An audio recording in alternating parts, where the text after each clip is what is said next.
Hi everyone, Nasia Davos here. In this video, we'll talk about the second quit smoking stage of the CBQ method, which is cultivate your potential and crush the fear of quitting. The CBQ method has 4 stages that you need to go through so you can go from a smoker to a happy non-smoker. So in this video, you'll learn about the second stage, that's my personal favorite, and why it's important, and 3 things that happen at this stage. Okay, so if you want to quit smoking without missing cigarettes, you need to change your relationship with cigarettes. Because quitting smoking will not last if it's just something you must do. You know that. Your quit will last if the change starts from within. And that's what this stage is all about. So in this stage, you face and overcome the fears stopping you from becoming a non-smoker, and you focus on your potential and the reasons why you can quit instead of why you can't. But if you skip this stage, you will quit in fear that the desire to smoke will never go away and that you will feel deprived. So what happens at this stage? The first thing you do at this stage is to change your smoker's identity. Maybe you fear that quitting smoking will turn you into someone else, someone unpleasant or irritable. Well, of course, if you're pleasant and fun now, it's not because you smoke, but still, you may fear that smoking will change you for the worse. Do you ever think that? If yes, it's because of your smoker's identity. Let me put this in context. So, your overall identity has many facets. It's all the things you are, what you think you are, and what you could be. Some parts of your identity may be, I am a mother, I am a husband, I am an architect, I am funny, and in our case, I am a smoker. So being a smoker may feel like it's part of who you are and that without it, you will lose a part of yourself. But that's just not true. Smoking is not part of who you are. Smoking is a behavior, and you are more than your behaviors. When you quit, you'll still be you, just without the cigarettes. Think about it like this.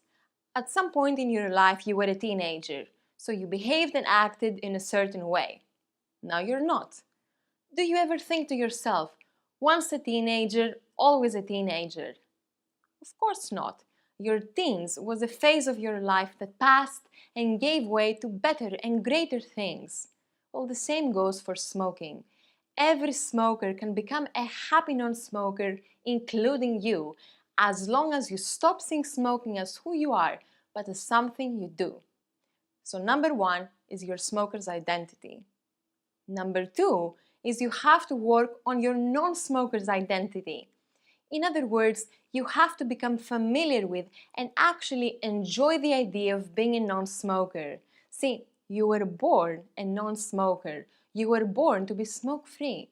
But now, after years of smoking, being a non-smoker is out of your perception, out of your imagination, or even worse, it's a painful image. And if you have no empowering and compelling way of seeing yourself as a non-smoker, or if you can't imagine how good it feels to be nicotine-free, then how can you quit? It's hard. But once you start seeing yourself as a non-smoker, you focus on all the reasons you can and want to quit instead of your fears and all the things that could go wrong. Make sense? So, start thinking of yourself as a non-smoker instead of a smoker who's trying to quit. That simple shift in your mindset can make all the difference. And 3, in this stage is where you overcome, or at least start overcoming, your limiting beliefs about yourself and smoking. See, I've seen confident and persistent people believing they can do anything except quit smoking. The problem? Well, if deep inside you believe you're going to smoke again, then you're right. That's exactly what's going to happen. What else happens is that you have beliefs about smoking that are also limiting you and are holding you back, like the belief that smoking makes life enjoyable or that you need nicotine to feel relaxed and happy.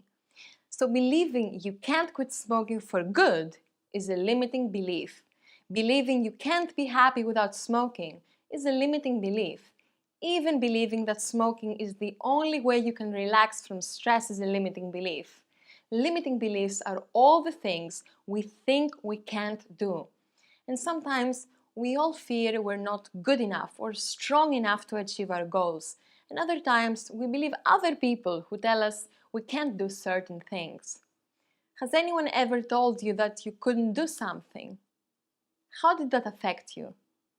Probably not that well, right? Well, imagine how it affects you when you are the one who doesn't believe in yourself. Listen, if you believe you can't quit smoking, then you will always feel that something is making you go back to smoking, and that's your own beliefs, nothing more.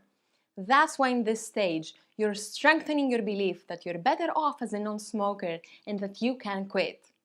So in a nutshell, 1. You have to shed your smoker's identity. Then 2. Being a non-smoker has to make you feel good. And of course 3. You need to believe that you can quit. The same way, if you want to lose 20 pounds, you have to stop seeing yourself as an overweight person and see the slimmer version of you. Then that slimmer version of you has to make you feel good. And most importantly, you have to believe that losing 20 pounds is possible and that you can do it. That's how you will break any fear that's holding you from succeeding. And that was stage C2, cultivate your potential and crush the fear of quitting. Thanks for watching. Thank you so much for watching. If you want to learn about the other quit smoking stages of the CBQ method, check the links in the description. And if you want to get started with the CBQ method and learn how to get started with each stage, make sure you get the CBQ Getting Started video. See you soon!